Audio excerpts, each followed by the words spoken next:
Hi, I'm David Green. I'd like to welcome everybody to our overview of the 2019 tech trend, connectivity of tomorrow. This is an area many of our clients are asking us about, but Luke, what's driving the interest? I think the first part is it's digital transformation in enterprises and the acceleration of cloud adoption. It's placing this exponential demand on enabling connectivity. With cloud adoption, what we have is it's effectively disaggregating the data center, spreading organizational data around, application functionality, business processes, all spread across multiple different platforms. What we've then got is digital and some of those themes such as IoT, big data analytics, artificial intelligence and machine learning. All of these things are kind of placing this demand to collect increasing volumes of data from the edge, bring it back and process it centrally, then distribute it back and make decisions, often in real time. This sits on top of those increased functions such as mobility, business expansion, cross-supply chain collaboration. All of this is taking part on an increasingly global scale.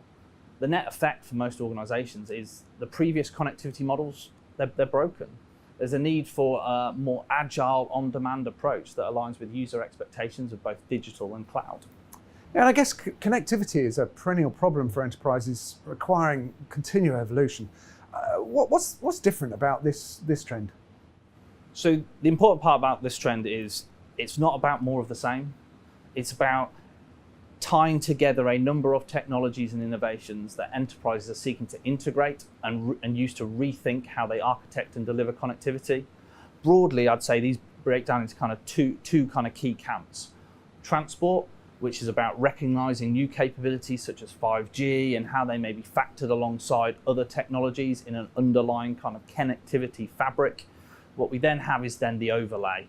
This is about using techniques such as software-defined networking, network function virtualization, to create this logical business-defined overlay which meets the needs of the end users. That's really interesting, but I guess that given the direction of cloud, is the transport fabric that you've been talking about, is that just simply the internet? The internet certainly has a large part to play, and increasingly clients are expanding the mix within their portfolio.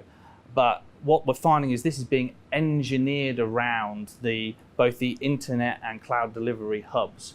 What we see is this is just part of a hybrid portfolio, whereby not all of their applications are quite engineered for cloud just yet.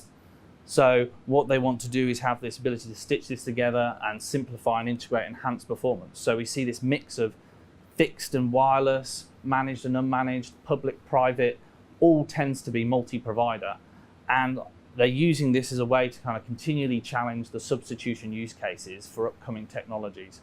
So kind of re-examining things like 5G and LEO satellites and how they're going to play a part in that kind of connectivity future. Yeah, I guess with all those options of connectivity, I guess the software-defined overlay is becoming pretty critical now, isn't it?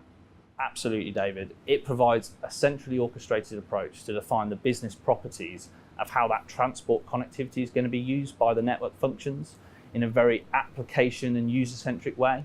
So to a certain degree, it becomes agnostic of what sits underneath it. The virtualization of network functions then, such as routers and firewalls, it provides the kind of cost-effective, dynamic and agile means by which you can deploy capability across your business footprint. Thereby you reduce those scenarios where you're waiting for hardware or engineering visits. This sounds like a lot of change and a lot of complexity for all of our clients. What are some of the key challenges that they're facing on this journey? So if we set aside some of those complexities around selecting technology in a rapidly moving market, I might pick up on three areas. So firstly, with the disruption caused by these technologies, what you see is there's this changing roles in service boundaries, interactions across suppliers and internal teams, meaning that clients often need to go back and re-examine how they kind of align their supply chain and operating model to best support software defined.